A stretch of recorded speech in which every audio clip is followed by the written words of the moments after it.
ICE, nabbing people at airports isn't an accident. We'll go inside the new partnership between immigration agents and airport security. Denver's budget problems are having unseen impacts inside the police department. The city's budget issues, I think, have created challenges for all of us. RTD is making service cuts $20 million worth, just a drop in the bucket of their woes. And 50 years after the big Thompson flood killed more than 100 Coloradans, we'll boost a nonprofit working to keep that canyon and its communities safe from floods and fires.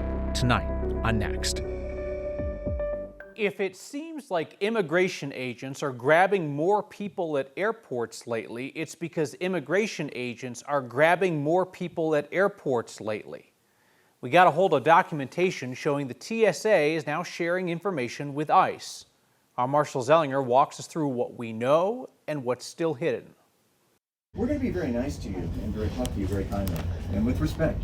You don't have to look at me. You don't have to say anything. Video like the one recorded by Alicia Dansker showed something we've been hearing a lot about lately. ICE making arrests at airports, like the arrest of her friend Chantal Morales Rojas last week at DIA. There's no reason to terrorize, stalk, traumatize, and incarcerate someone who is no danger to anybody. ICE says they're arresting people who are in the country illegally. So how is ICE tracking anyone down at an airport? American Oversight, a left-leaning government watchdog group in D.C., wanted to know too. Late last year, that group asked ICE and TSA what they're sharing with each other. Passenger lists, people on deportation orders. That agreement was finally released on Tuesday. It says ICE will share information with TSA to identify individuals of interest to ICE in furtherance of its law enforcement mission. Much of the agreement is redacted, thanks to that B7E exemption, which means the section would disclose law enforcement techniques and procedures. Help! Help us! We can't let this happen in silence. We can't let this happen as if it's normal. Dansker started recording her video in the jetway after she asked if they could board early. Once their boarding passes were scanned, it appears whatever information TSA shares with ICE alerted at the gate. Both of ours beeped normally, and then a few seconds after hers, an alarm sounded. So there was a small delay, and then a noise came, and then then the man who had been scanning our tickets got all agitated, and then two big men ran up and pushed us inside a door. Morales was arrested and taken to the Aurora ICE facility. A judge on Tuesday granted her bond to be released. I reached out to several members of our congressional delegation thinking, hey, maybe one of them would know what is in the redactions, not necessarily specifically, but generally what information is being shared. So far, no, but we'll let you know if we do find out. So, Marshall, we know that ICE has been looking for information on people from any agency that they can pluck it from, but that TSA information strikes me as exceptionally valuable because it's not just this person is sometimes here, or you might find them here, but this person is right here, right now. Right, and I just talked with someone who had emailed me last month a situation similar. I didn't realize it was someone who was arrested. I'm still trying to get the details, but that person was taken into custody supposedly at the security checkpoint of an airport, not in Colorado, but that suggests they know when the passenger is going to arrive, not just when they went through security or when they're gonna be at the gate. So I'd still like to hone in on when someone knows someone's gonna be at the airport. Well, we can piece this together. If it's happening, people are seeing it, they're hearing about it. Reach out to Marshall, he's our point man on this. Marshall Zellinger, thank you. Jeffco Schools is asking a judge for permission to break the law. In fact, asking the judge which law it should break. The district says it'll either have to violate state law or federal law as the Trump administration threatens the school district over its policies for transgender students. The U.S. Department of Education's Office for Civil Rights started investigating the district last year. In March, the feds accused the district of violating Title IX by letting transgender students use school facilities and play on sports teams that align with their gender identity. The district says following the administration's demands to change those policies would violate Colorado's anti-discrimination law. The Trump administration has also launched investigations into Denver public schools and Cherry Creek schools. Those districts are just kind of waiting to see if the feds follow through with their threat to pull funding, while Jeffco is preemptively taking this to court. Jeffco approach is more proactive and is in some ways very responsible in saying, look, we're going to be very transparent about the bind we're in, and we want the federal court to help us move forward because we don't know what to do. The school district estimates it receives about $50 million a year in federal funding, so that's what's at stake. The Department of Education has not yet filed a response to Jeffco's lawsuit. Denver's budget cuts to the police department specifically go deeper than most may realize. DPD says it can't afford to fill crime scene investigator positions these days, and the city's short on the technicians to keep patrol cars running. Our Spencer Soysher explains.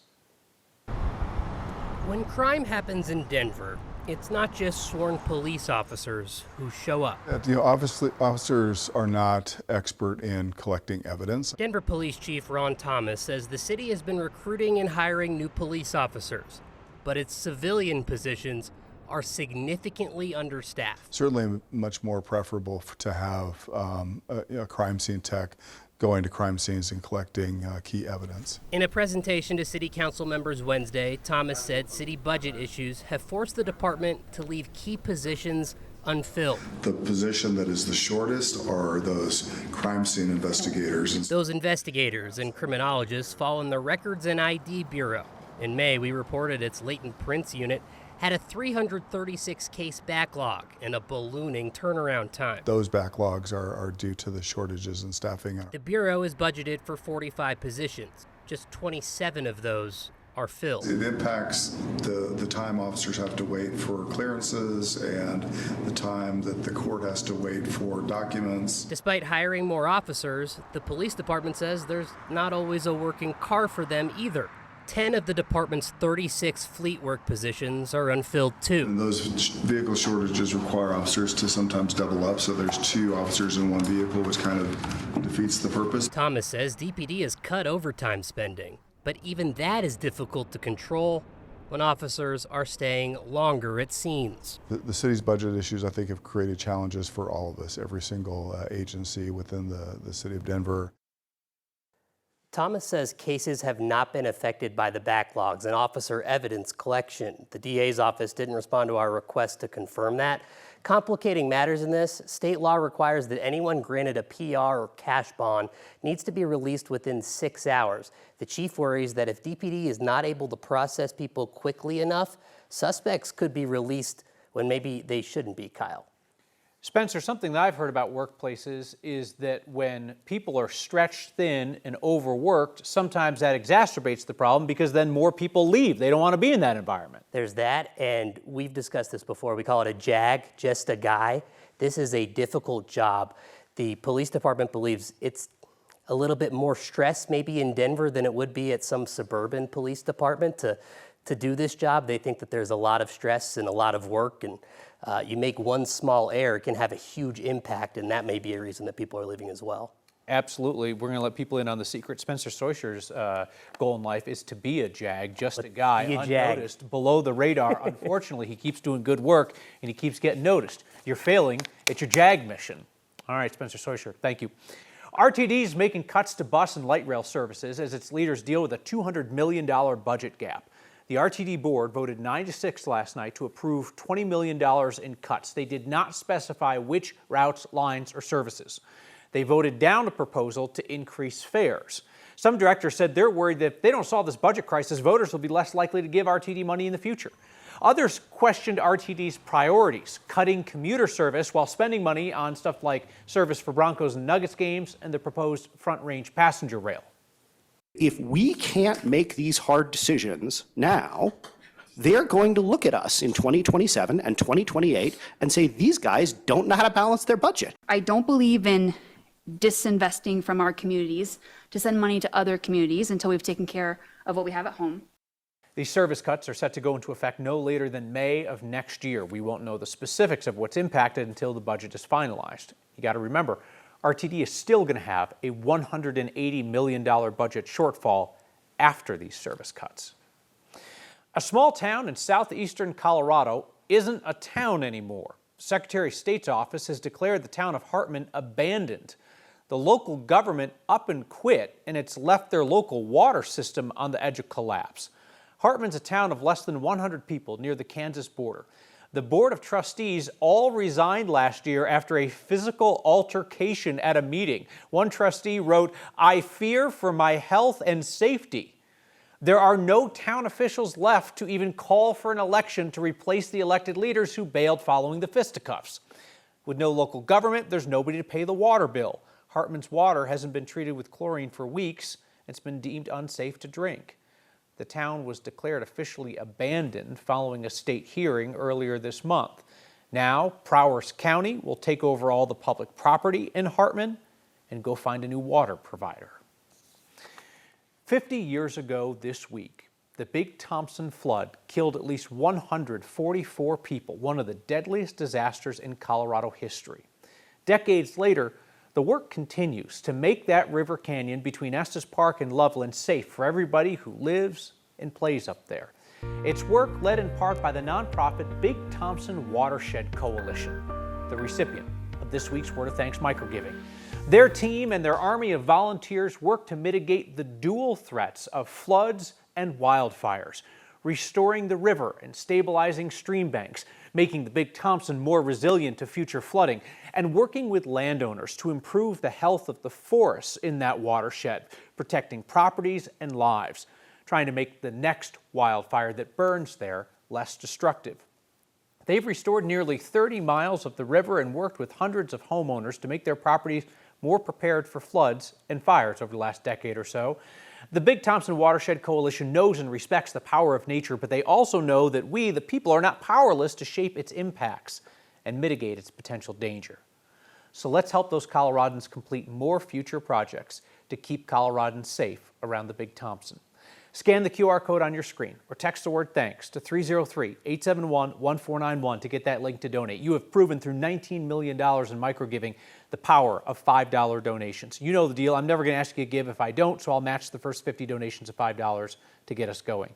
And more than 8,000 of you have signed up to be the heart of this program through a monthly donation to the Word of Thanks Fund. You put in your info one time, pick a donation amount, it's automatically split among the 4 or 5 nonprofits we feature each month. So in a 5-week month like this one, it'll add about $40,000 per week. The single employer that basically keeps Fort Morgan in business appears ready to allow its locked out employees to come back. We're very optimistic that there's a hero out there that will support our garden. A community garden could soon just be dirt. A gardener's working to save it. Next.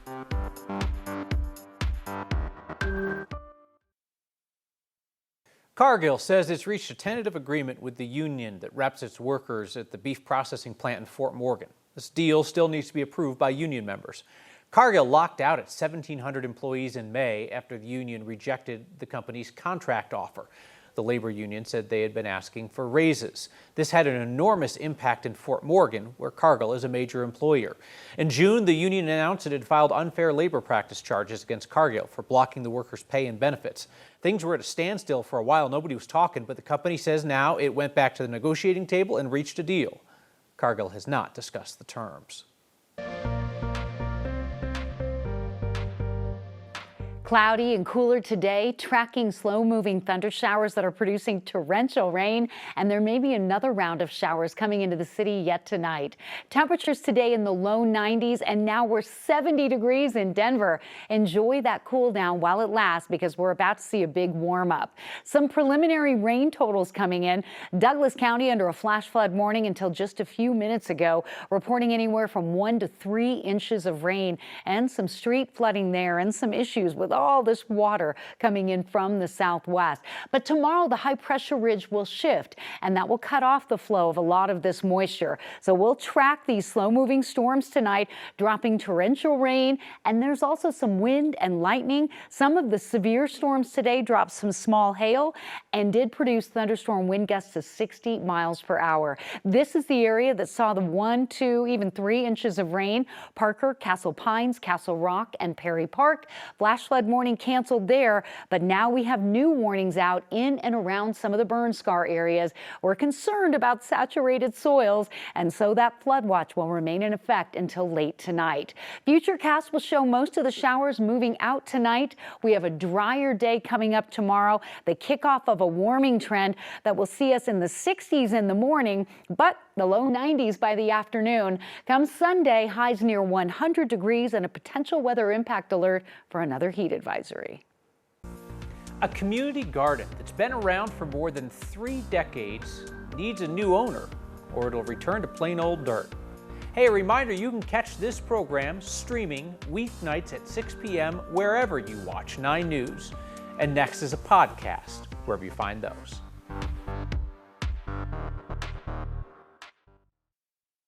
This has been a tough season for a lot of gardens with the heat and water restrictions. But the folks at the Baker Community Garden, they're always up for a good challenge. This year's challenge is keeping their garden operating next year. You don't have a lot of these green spaces in the urban area, so we're going to lose this nice little green space of paradise. We are at the Baker Community Garden. We have 22 open plots that we open up for gardeners year-round. I've been in the Baker Community Garden for over a decade now, gardening and volunteering as a Denver Urban Garden leader. This space means to me fun. I love coming here to be with my fellow gardeners, and it's very nostalgic for me. I grew up in Nebraska. My mom taught me how to garden, so when I come out here, I just always think of my mom and getting to know some friends and the community. This garden has been here since 1991 for over 30 years. We've had gardeners coming into the community. The garden is privately owned by a property owner who's been very generous for 30 years, letting us continue to garden in this space. They pay for our vacant land taxes. They want to see this remain as a garden. But due to life circumstances, hardships, getting older, the garden we were informed, is going to be sold, put up for sale in the next 2 months. Denver Urban Gardens is launching the Save the Garden campaign to collect $600,000 to save our Baker Community Garden. We are absolutely optimistic. We believe in Denver. We believe in Denver heroes. Bo Nix, we know you're not going to adopt a puppy anytime soon. Maybe you want to adopt a garden for $600,000. The Joker, bring your horses down here. Go ahead and purchase the garden. Without this environment, you have one less space to be physical, to grow fresh produce, and to meet with your neighbors. All right. That is an enormous and very impressive garden. If he's got feedback, we've got it for you next.